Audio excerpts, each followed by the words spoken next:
ओम शांति। 29 जनवरी 2024 की मधुर महावाक्य। मीठे बच्चे, जैसे बाप तुम्हारा श्रृंगार करते हैं ऐसे तुम्हें भी दूसरों का करना है। सारा दिन सर्विस करो, जो आए उसे समझाओ, फिक्रात की कोई बात नहीं। प्रश्न: यह नॉलेज कोटों में कोई ही समझते व धारण करते हैं, ऐसा क्यों? उत्तर: क्योंकि तुम सब नई बातें सुनाते हो। तुम कहते हो परमात्मा बिंदी मिसल है, तो सुनकर ही मूंझ जाते हैं। शास्त्रों में तो यह सब बातें सुनी ही नहीं है। इतना समय जो भक्ति की है वह खींचती है, इसलिए जल्दी समझते नहीं। कोई कोई फिर ऐसे परवाने भी निकलते हैं जो कहते हैं बाबा, हम तो विश्व का मालिक ज़रूर बनेंगे। हमें ऐसा बाबा मिला, हम छोड़ कैसे सकते। सब कुछ न्योछावर करने की उछल आ जाती है। गीत दूर देश के रहने वाले। ओम शांति। मीठे मीठे रूहानी बच्चे अच्छी तरह से जानते हैं कि हम मुसाफिर हैं। यह हमारा देश नहीं है। यह बेहद का नाटक बहुत बड़ा मंडवा है।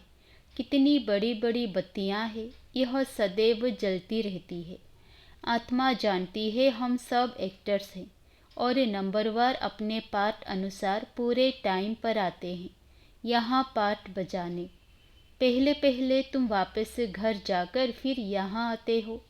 यह अच्छी तरह से समझने और धारण करने की बात है। नाटक के एक्टर होते हैं, अगर एक दो के ऑक्यूपेशन को ना जाने तो उनको क्या कहेंगे। ड्रामा के आदि मध्य अंत को जानने से तुम यह बनते हो, तो यह पढ़ाई सबसे न्यारी हुई। बाप बीज रूप है, नॉलेजफुल है। जैसे वह कॉमन बीज और झाड़ होते हैं, उनको जानते हो ना। पहले पहले छोटे छोटे पत्ते निकलते हैं, फिर बड़े होते होते झाड़ कितना वृद्धि को पाता है, कितना समय लगता है। तुम्हारी बुद्धि में यह ज्ञान है। बाप तो एक ही बार आते हैं। मीठे मीठे बच्चे, यह अनादि अविनाशी ड्रामा है। बाप है स्वर्ग का रचयिता, हेवेनली गॉड फादर। हेवन स्थापन करने बाप को आना पड़ता है। गायन भी है दूर देश का रहने वाला। यह रावण राज्य पराया है। रावण राज्य में राम को आना है। तुम्हारी बुद्धि में ही ज्ञान है, तो बाप समझाते हैं आत्माओं को कि तुम सब मुसाफिर हो, इकट्ठे तो पार्ट बजाने नहीं आएंगे। तुमको मालूम है सबसे पहले होते हैं देवताएं। उस समय और कोई नहीं थे, बहुत थोड़े होते हैं, फिर वृद्धि को पाते हैं। तुम आत्माएं शरीर छोड़ सब वहाँ आती हो। यह बाप ने ही बुद्धि दी है। तुम आत्माओं को अब नॉलेज मिली है। हम बीज और झाड़ के आदि मध्य अंत को जानते हैं। बीज ऊपर है, नीचे सारा झाड़ फैला हुआ है। अभी झाड़ पूरा ही जर्जरीभूत है। तुम बच्चे इस झाड़ के आदि मध्य अंत को जान गए हो। आगे ऋषि मुनियों से पूछते थे कि रचता और रचना के आदि मध्य अंत को जानते हो, तो नेति नेति कह देते थे। जबकि वह भी नहीं जानते तो परंपरा से कैसे हो सकता। यह सब बातें अच्छी तरह से धारण करनी है, भूलना नहीं है। पढ़ाई तो पढ़नी है। पढ़ाई और योग बल से ही तुम पद पाते हो। पवित्र भी जरूर बनना है, सिवाय बाप के और कोई पवित्र बनना ना सके। विनाशी धन दान करते तो राजाई कुल में अथवा अच्छे कुल में जन्म लेते हैं। तुम बच्चों को बहुत बड़े घर में जन्म मिलता है। नई दुनिया तो बहुत छोटी होती है। सतयुग में देवताओं का जैसे एक गांव है। शुरू में बॉम्बे कितनी छोटी थी, अब देखो कितनी वृद्धि को पाया है। आत्माएं सब अपना पार्ट बजाती हैं, सब मुसाफिर हैं। बाप एक ही बार का मुसाफिर है। हो तुम भी एक ही बार के मुसाफिर। तुम भी एक ही बार आते हो, फिर पुनर्जन्म लेते पार्ट बजाते ही रहते हो। अभी तुम अमर लोक में जाने के लिए अमर कथा सुनते हो, जिससे 21 जन्म उच्च पद पाते हो। 21 पीढ़ी कहते हैं ना, पीढ़ी अर्थात बुढ़ापे तक। फिर दूसरा शरीर आपे ही लेंगे। अकाले मृत्यु नहीं होगा, वो है ही अमर लोक। काल का नाम नहीं, अचानक मृत्यु होती नहीं। तुम एक शरीर छोड़ दूसरा लेते हो, दुख की कोई बात नहीं। सर्प को दुख होता होगा क्या, और ही खुशी होती होगी। अभी तुमको आत्मा का ज्ञान मिलता है। आत्मा ही सब कुछ करती है, आत्मा में ही बुद्धि है। शरीर तो बिल्कुल अलग है, उनमें आत्मा ना होती तो शरीर चल ना सके। कैसे शरीर बनता है, आत्मा कैसे प्रवेश करती है, हर चीज़ वंडरफुल है। बाप कहते हैं, मीठे मीठे बच्चे, तुम्हारा स्वर्ग है वंडरफुल वर्ल्ड। रावण राज्य में 7 वंडर्स दिखाते हैं। राम राज्य में बाप का एक ही वंडर है स्वर्ग, जो आधा कल्प कायम रहता है। मनुष्यों ने देखा भी नहीं है तो भी सबके मुख से स्वर्ग नाम जरूर निकलता है। अभी तुम बुद्धि से जानते हो, कोई कोई ने साक्षात्कार भी किया है। बाबा ने भी विनाश और अपनी राजधानी देखी। अर्जुन को भी साक्षात्कार में दिखाया है। अब बरोबर यह है गीता एपिसोड। बाबा बतलाते हैं कि बच्चे, यह है पुरुषोत्तम संगम युग, जबकि मैं आकर तुम बच्चों को राजयोग सिखाता हूँ और इतना ऊंच बनाता हूँ। दुनिया में इन बातों को कोई नहीं जानते। तुम बहुत मौज से रहते हो। यहाँ मनुष्य मरते हैं तो दीपक जगाते हैं कि आत्मा को अंधियारा ना हो। सतयुग में ऐसी बातें नहीं होती। सतयुग में सब आत्माओं का दीपक जगा रहता है। घर घर में सोझरा होता है। यहाँ फिर मनुष्य घर घर में बत्तियाँ जलाते हैं। बाप कहते हैं, इन सब बातों को अच्छी तरह बुद्धि में धारण करना है। बाप और राजधानी को याद करते रहो। तुम जानते हो, इतना समय हमने राजाई की। जो बहुत समय के बिछड़े हुए हैं, उन्हों से ही बाप बात करते हैं, पढ़ाते हैं। बच्चे जानते हैं, इस समय की बातों के ही त्योहार मनाते हैं। शिव जयंती भारत में ही मनाते हैं। शिव है ऊंचे ते ऊंच भगवान, वह भारत में कैसे आते हैं। उसने खुद बताया है कि मुझे प्रकृति का आधार लेकर आना पड़ता है, तब तो बोलते हैं, नहीं तो बच्चों को ज्ञान श्रृंगार कैसे कराएं। अब तुम्हारा श्रृंगार हो रहा है, तुम फिर दूसरों का करा रहे हो। मनुष्य से देवता बनाने का यह है बहुत सहज, परंतु मनुष्यों की बुद्धि ऐसी डल हो गई है जो कुछ भी समझते नहीं। टाइम लेते हैं। तुम प्रदर्शनी में सब बातें समझाते हो। जो आया जैसे समझाया, सब ड्रामा, फिक्रात की कोई बात नहीं। बच्चे कहते हैं, बाबा माथा बहुत मारते हैं, निकलता कोटों में कोई है। सो तो होगा। तुम कहते हो परमात्मा बिंदी है। शास्त्रों में ऐसी बातें है नहीं, इसलिए मूंझ पड़ते हैं। तुम भी पहले नहीं मानते थे। कोई कोई को 2 वर्ष भी समझने लगे। चले जाते हैं फिर आते हैं। इतना सहज भक्ति छूटती नहीं है, वह अपनी ओर खींचती है। यह भी ड्रामा में पार्ट है। सिवाय तुम ब्राह्मणों के और कोई नहीं जानते। विराट रूप का भी अर्थ समझा है। यह है तुम्हारी बाजोली। तुम चक्र लगाते हो, इनको विराट नाटक कहा जाता है। इनका भी तुमको गायन है। उन कॉलेजों में तो क्या क्या पढ़ते रहते हैं, यहाँ वह बात नहीं। साइंस वृद्धि को पाती रहती है, उनसे विनाश होना है। अभी भल तुम समझाएंगे, परंतु बिरला कोई मिलेगा जो कहेगा यह तो बहुत अच्छी बात है, यह तो रोज समझाना चाहिए। कितना भी काम हो, परंतु कहेंगे हमको तो बाबा से वर्षा जरूर लेना है। यह तो अथाह अनगिनत कमाई है। बाबा कहते हैं, बच्चे मेरी बुद्धि में सारे झाड़ की नॉलेज है, सो अभी तुम भी समझ रहे हो। बाप जो समझाते हैं वह बहुत एक्यूरेट है। एक सेकंड ना मिले दूसरे से, कितनी महीनता है। तुमने कितने चक्र लगाए हैं। यह ड्रामा जू मिसल चलता है। एक ही चक्र को 5000 वर्ष लगते हैं। उसमें सारा खेल चलता है, उनको ही जानना है। वहाँ गायें भी फर्स्ट क्लास होंगी। जैसा आपका पद वैसा फर्नीचर, वैसा मकान होगा। भवका होता है।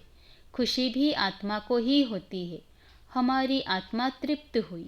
तृप्त परमात्मा तो नहीं कहा जाता है। कहेंगे तुम्हारी आत्मा तृप्त हुई। हाँ बाबा, तृप्त हुई।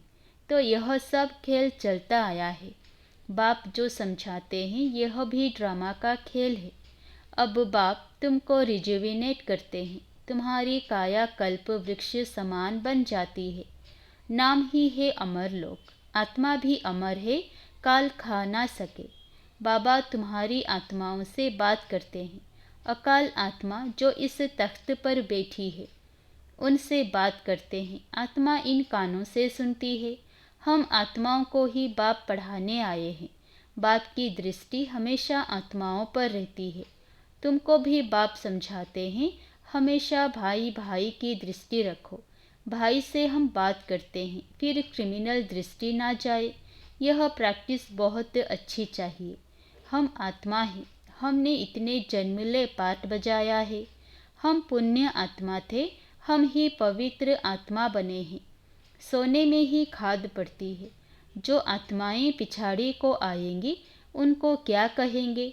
कुछ परसेंट सोने का होगा। भल पवित्र होकर जाते हैं, परंतु पावर तो कम है ना।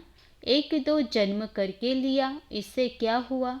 बाबा जो मुरली चलाते हैं वो है खजाना। जब तक बाप दे तब तक तुम बाप को याद करते रहो। याद से ही तुम एवर हेल्दी बनते हो। चुप होकर बैठने से भी बहुत फायदा है। मनमना भव, इसका अर्थ भी कोई नहीं जानते। बाप ही हर बात का अर्थ समझाते हैं। यहाँ तो है अनर्थ। सबसे बड़ा अनर्थ है एक दो पर काम कटारी चलाना, जिससे आदि मध्य अंत दुख पाते हैं। सबसे छीछी हिंसा यह है, इसलिए इनको नर्क कहा जाता है। स्वर्ग और नर्क का भी कोई अर्थ नहीं समझते। वह है नंबर 1, नर्क है नंबर लास्ट। तुम जानते हो हम इस विश्व नाटक के एक्टर्स हैं। तुम नेति नेति नहीं कहेंगे।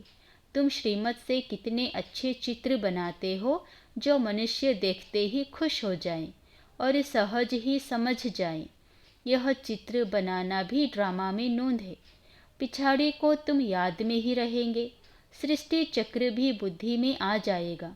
नई दुनिया कौन बनाता और पुरानी दुनिया कौन बनाते हैं, यह सब तुम ही जानते हो।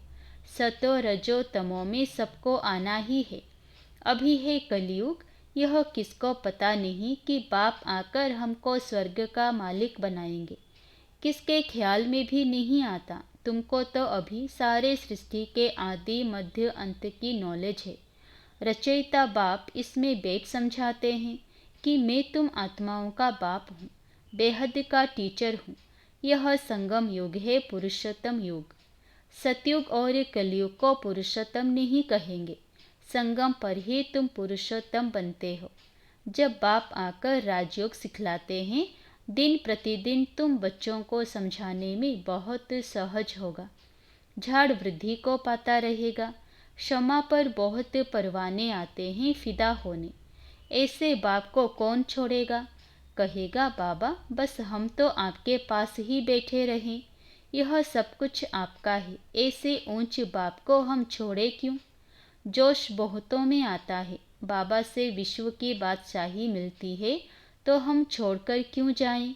यहाँ तो हम स्वर्ग में बैठे हैं। यहाँ कोई काल भी नहीं आ सकता, परंतु बाप की श्रीमत लेनी पड़े। बाप कहेंगे ऐसे नहीं करना है। उछल तो आएगी, परंतु ड्रामा में ऐसा नहीं है जो सब यहाँ बैठ जाएं। जोश आता है क्योंकि जानते हैं यह सब कुछ खत्म होने वाला है। जिनका पाठ है वह सुनते रहते हैं। बाप कहते हैं तुम LLB ICS पढ़ते हो, इनसे क्या मिलेगा? कल शरीर छूट जाए तो क्या मिलेगा? कुछ भी नहीं। वह है विनाशी विद्या, यह है अविनाशी विद्या। जो अविनाशी बाप देते हैं। टाइम बहुत थोड़ा है। तमो प्रधान से सतो प्रधान इस जन्म में ही बनना है। वह तो याद से ही बनेंगे। और सब देह के धर्म छोड़ मामे कम याद करो। शरीर पर भरोसा नहीं है, पढ़ते पढ़ते मर जाते हैं। तो बाप का काम है समझाना। उस पढ़ाई में क्या कमाई है और इस पढ़ाई में क्या कमाई है। यह तो तुम जानते हो, शिव बाबा का भंडारा सदैव भरपूर है।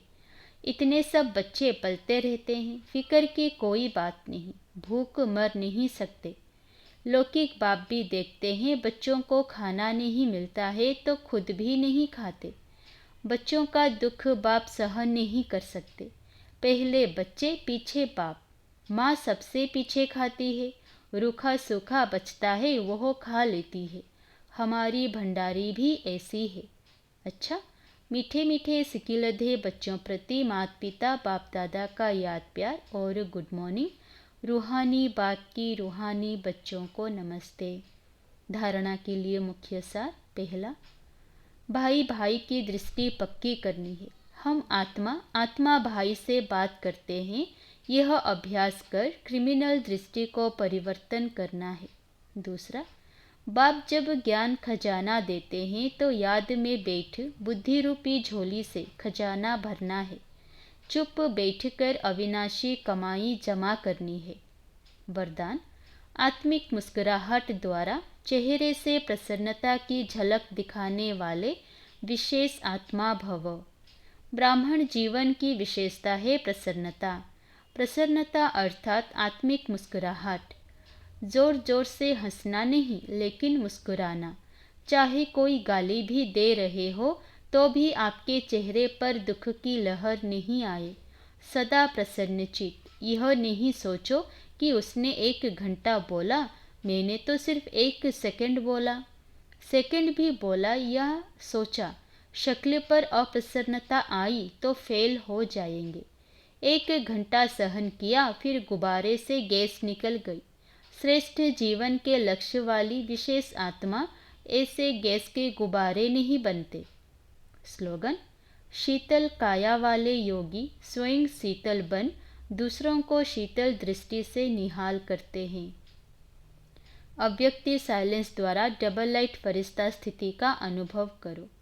जैसे साइंस वाले रेत में भी अनाज पैदा कर देते हैं, ऐसे आप साइलेंस द्वारा धरनी का परिवर्तन करो। इसके लिए शुभ भावना संपन्न बनो।